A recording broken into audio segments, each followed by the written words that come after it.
고린도전서 1장 18절에서 25절입니다. 십자가의 도가 멸망하는 자들에게는 미련한 것이요 구원을 얻는 우리에게는 하나님의 능력이라. 기록된 바 내가 지혜 있는 자들의 지혜를 멸하고 총명한 자들의 총명을 패하리라 하였으니, 지혜 있는 자가 어디 있느뇨? 선비가 어디 있느뇨? 이 세대의 변사가 어디 있느뇨? 하나님께서 이 세상의 지혜를 미련케 하신 것이 아니뇨? 하나님의 지혜에 있어서는 이 세상이 자기 지혜로 하나님을 알지 못하는 고로 하나님께서 전도의 미련한 것으로 믿는 자들을 구원하시기를 기뻐하셨도다. 유대인은 표적을 구하고 헬라인은 지혜를 찾으나 우리는 십자가에 못 박힌 그리스도를 전하니, 유대인에게는 거리끼는 것이요 이방인에게는 미련한 것이로되 오직 부르심을 입은 자들에게는 유대인이나 헬라인이나 그리스도는 하나님의 능력이요 하나님의 지혜니라. 하나님의 미련한 것이 사람보다 지혜 있고 하나님의 약한 것이 사람보다 강하니라. 아멘. 사람들은 자신의 뜻을 이루고 싶어 합니다. 그런데 그 힘이 부족하니 주변의 힘을 동원하고 심지어 신의 힘까지 동원하여 자신의 뜻을 이루려고 합니다. 주변의 힘을 동원하는 것도 힘이 들지만 신의 힘을 빌리려면 더 지극한 정성을 바쳐야 한다고 여깁니다. 그러나 그렇게 하는 결국은 자기의 뜻을 이루고자 하는 것입니다. 그런데 예수님은 자신의 뜻을 이루기 위함이 아니라 자신을 보내신 하나님 아버지의 뜻을 이루기 위하여서 이 땅에 오셨습니다. 그러므로 예수님께서 하시는 일만이 하나님의 뜻이며 하나님의 영광이며 기쁨이 되는 것입니다. 이것이 성경을 기록한 목적입니다. 그러면 예수님께서 이루시는 하나님의 일이 무엇입니까? 그것이 십자가입니다. 그래서 예수님은 십자가에서 다 이루었다고 하신 것입니다. 그 십자가의 도를 가지고 자기 백성들을 구원하시는 것입니다. 오늘 말씀을 보면 십자가의 도라는 말씀이 있고, 이 십자가의 도는 세상의 지혜로 보면 거리끼고 미련한 것이라고 합니다. 그런데 이 미련하고 거리끼는 십자가의 도를 전하는 것이 전도라는 것입니다. 그렇다면 무엇 때문에 굳이 사람들이 잘 알아듣고 좋아하는 방법으로 하지 않으시고 사람들이 꺼려하고 싫어하는 십자가의 도로 구원하시는 것입니까? 하나님의 인간 구원에는 사람의 공로가 전혀 개입될 수 없으며 오직 주님의 일하심으로만 된다는 것을 증명하기 위함입니다. 그렇지 않으면 고린도 교회처럼 파벌이 생기고 자기 자랑이 생기게 되는 것입니다. 그런데 오늘날 우리 주변에는 헤아릴 수 없이 많은 전도 방법, 전도 프로그램들, 교회 운영 방법론, 교회를 더욱 크게 할 수 있는 방법들, 그런 프로그램들이 있습니다. 전도 방법을 소개하면서 자기들의 방법이 미련하다고 하지 않습니다. 더 좋은 방법이라고 그러고 아주 효율적이라고 그러고 획기적인 방법이라고 다들 그렇게 자랑을 합니다.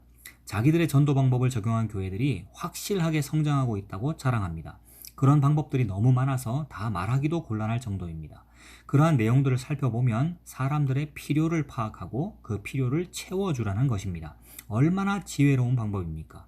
그런데 오늘 말씀은 걸림돌이 됩니다. 세상의 지혜로는 하나님을 알 수가 없다는 것입니다. 세상의 지혜를 미련하게 해버린 것입니다.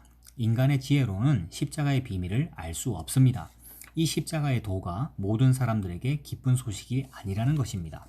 오직 구원 얻는 사람들에게만 하나님의 능력이 된다는 것입니다. 멸망받는 자들에게 십자가란 미련하게 보여져야 하는 것입니다. 그러므로 하나님께서 이 세상을 두 편으로 나누어 버리시는데 그것은 십자가로 나누어 버리는 것입니다.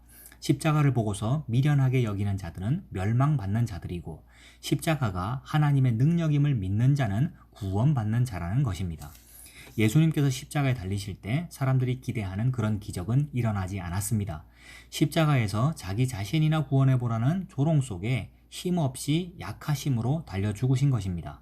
신명기 법에 의하면 나무에 달린 자마다 저주받아 죽은 것이라고 하였기에 유대인들이 보면 정말 저주받아 죽는 그런 죽음일 뿐이었습니다. 메시아가 와서 강한 능력으로 자기 민족을 구원하여 줄 표적을 보여주어야 하는데 그냥 십자가에서 달려 죽어버린 것입니다. 유대인들이 예수님을 향하여 표적을 보여달라고 하였을 때 예수님은 악하고 음란한 세대가 표적을 구하나 내가 보여줄 표적은 요나의 표적뿐이라고 하셨습니다. 다른 수많은 표적들을 행하셨지만 정작 보여주시고자 하는 진짜 최종의 표적은 요나의 표적이라는 것입니다. 요나가 물고기 뱃속에 3일을 있었던 것처럼 예수님께서 땅속에 3일을 있을 것이라는 것입니다. 즉 십자가의 표적이 바로 그 보여줄 표적이라는 것입니다. 그러므로 이 십자가의 도는 사람의 지혜로는 알 수가 없는 것입니다. 이 세상의 지혜를 하나님께서 미련하게 하신 것입니다. 고린도전서 1장 22절 유대인들은 표적을 구하고 헬라인들은 지혜를 찾으나 우리는 십자가에 못 박힌 그리스도를 전한다는 것입니다. 표적을 구하는 유대인들에게는 거리끼는 것이고 헬라인들에게는 미련한 것입니다. 왜 유대인들에게는 거리끼는 것입니까? 거리낀다는 것은 걸림돌이 된다는 것입니다. 십자가가 능력이 아니라 실패로 보이기 때문입니다. 그래서 제자들조차 십자가 앞에서는 다 돌아선 것입니다. 선지자들이 예언한 그 능력 있는 메시아가 아니라 왜 십자가를 지는 메시아인지를 전혀 생각하지 못한 것입니다. 헬라인들에게 십자가는 미련한 것입니다. 헬라인들의 신의 개념으로는 신이 육체를 입고 십자가에 못 박혀 죽는다는 것 자체가 미련한 것입니다. 또 하나는 세상의 삶의 원리란 인과율의 세계입니다. 자기의 행위를 자기가 책임지는 것입니다. 내가 선행을 하면 그 보상을 내가 받는 것이고 내가 악행을 하면 내가 벌을 받는 것입니다. 이 세상의 모든 원리가 그렇지 않습니까? 어려서부터 보는 동화나 어른들의 민담들이 다 권선징악을 주제로 하고 있는 것입니다.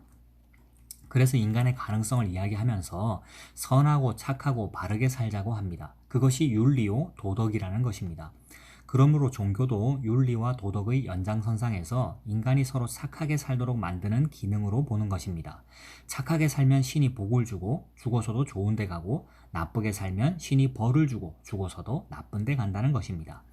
이러한 세상의 지혜로는 하나님을 알 수 없는 것입니다.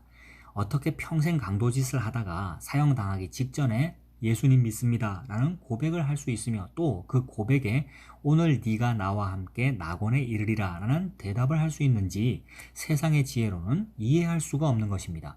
강도가 천국 간 것을 믿으십니까? 그게 세상 지혜로 될 만합니까?